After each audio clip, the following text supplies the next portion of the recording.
In the late 2010s, Japanese music began to change. Rock wasn't just rock anymore. Pop wasn't just pop. Somewhere between jazz clubs, underground hip-hop, classical training, and neon-lit Tokyo streets, a band emerged that refused to belong to a single genre. This is the story of King Gnu, a group that didn't just make hit songs. They redefined what modern Japanese music could sound like.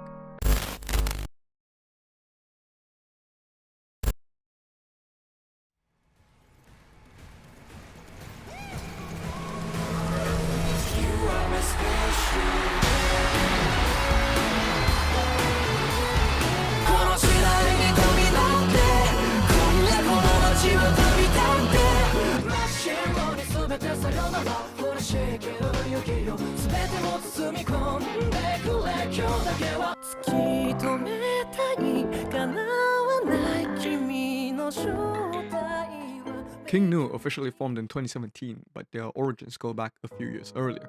The band began as an experimental project called Mrs. Vinci, later renamed to SRV Vinci, led by composer and multi-instrumentalist Tsuneta Daiki. SRV Vinci wasn't focused on popularity, it was a space to experiment, mixing rock, jazz, hip-hop, classical music, and electronic sounds. As the lineup solidified and their direction became clearer, the project evolved into King Gnu, a band designed to bring experimental ideas into the mainstream without watering them down. And now that we know the brief history behind the band, let's look at the 4 members that formed this band, with the first being Arai Kazuki. Now, Kazuki is King Gnu's bassist, and his role is often subtle but extremely essential to the band, because while King Gnu's music is known for its complexity and genre blending, Arai's bass playing provides more stability to the songs. His lines are rarely flashy, but they are precise, locking in with the drums to create a groove that keeps the songs grounded. Instead of overpowering the arrangement, Kazuki's bass often acts as a guide, shaping how a song moves forward. In tracks where the harmony shifts unpredictably or the structure feels unconventional, the bass becomes the anchor that helps the listener stay oriented. His style draws from funk, rock, and jazz influences, but it's the restraint that stands out the most to me. Because one of the most important qualities that Kazuki has is that he knows when not to play, leaving space for vocals, melodies, and rhythmic tension to breathe.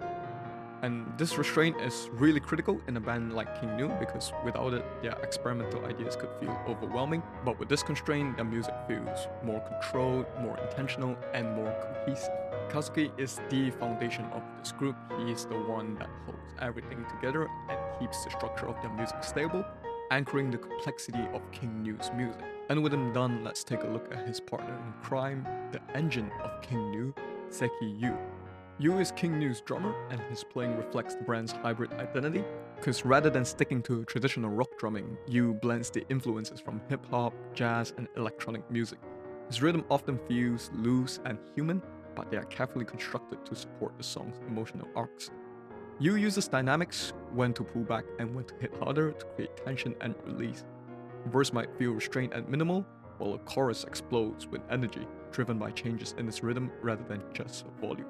His drumming also interacts closely with Daiki's arrangements. When the structure becomes complex or unexpected, Yu adjusts the rhythm to maintain flow, preventing the song from feeling disjointed. In many ways, Yu acts as the glue between experimentation and accessibility, making sure even King Gnu's most unconventional tracks still feel natural and engaging.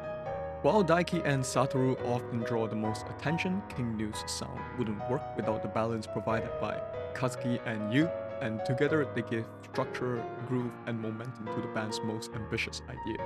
And with that, let's take a look at the heart and soul of King Gnu, childhood friends Tsuneta Daiki and Iguchi Satoru. First, starting with Satoru, he is King Gnu's vocalist and the soul of this group. What makes him stand out is his vocal technique and emotional range. Satoru's style can be described by elegance, bringing a more melodic, controlled, and expressive style to their music. Satoru's training and tone also makes it possible for King Gnu to handle complex melodies, harmonies, and sudden shifts in intensity that could feel jarring with a single vocal style.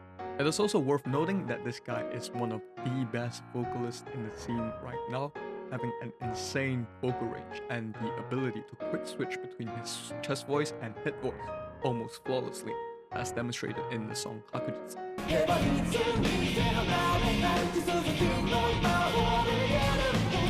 And lastly, let's have a look at the heart of King Gnu, the composer, producer, leader, and the core driving force behind all of King Gnu's creation, Tsuneta Daiki. If you've never heard of this guy is the king of swagger in J-pop. He has so much aura going to him whenever he is performing. Now, if you look at his Instagram page, you might see a little bit of fuckery going on here and there, but when this guy is locked in, there is no one, and I mean no one, comparable to him in terms of aura. Daiki is the band's main songwriter, arranger, and producer, meaning most of King Gnu's songs begin with his ideas, whether that's a melody, chord progression, or an overall concept. Daiki has a strong classical background and studied at Tokyo University of Arts, which explains why King Gnu's music often feel harmonically complex than standard J-pop or rock.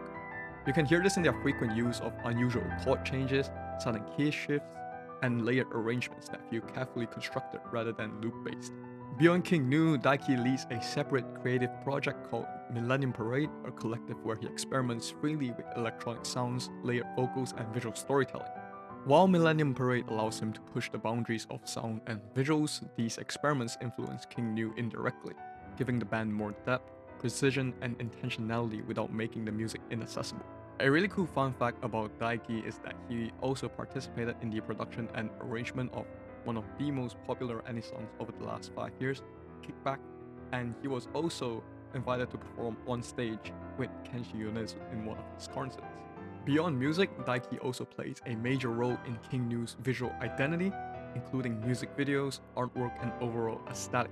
Now, a good way to understand the dynamic between Daiki and Satoru is through the idea of yin and yang, where Daiki represents the yang side of King Gnu's vocals, bringing structure and direction to their music, as well as having a raw, grounded quality to its vocal. And this contrast is what allows Satoru's yin to truly shine, giving him room to create emotional balance through melody, vulnerability, and his expressive vocal delivery. And this contrast between the two vocalists is a key part of King Gnu's sound. It allows songs to feel more dynamic and layered. Together, they strike a balance between control and freedom, design and expression, and tension and release. One without the other would feel incomplete. Now that we've covered the people behind their music, let's take a look at what their music actually sounds like. And King Gnu's music, I think, is best described as a hybrid because at its core, it uses familiar pop structures having verses, chorus, and hooks. But the details inside those structures are where things get interesting, because King Gnu's songs mix a lot of styles in a way that feels natural. Their songs often have chord progressions that's inspired by jazz, making it richer and more complex than typical pop. They have rhythms that borrow from hip-hop, they have the energy of alternative rock, and touches of classical music sprinkled throughout their arrangements. All these elements often appear in a single song, which makes every track feel unique and full of surprises. And many of King Gnu's tracks also change direction halfway through, where a song might start minimal and restrained and suddenly expand into something explosive or emotional. And these shifts keep their music engaging without making it inaccessible. And I think this is what separates them from every group right now in J-pop, because in an age where most J-pop musics sound really generic and similar, King Gnu's music brings a certain level of freshness, uniqueness, and unpredictability to them. And I think this is what made me fall in love, because you're not only getting some of the best compositions, you're also getting some of the best vocals in the scene, and also some of the most unique blend of styles in their music.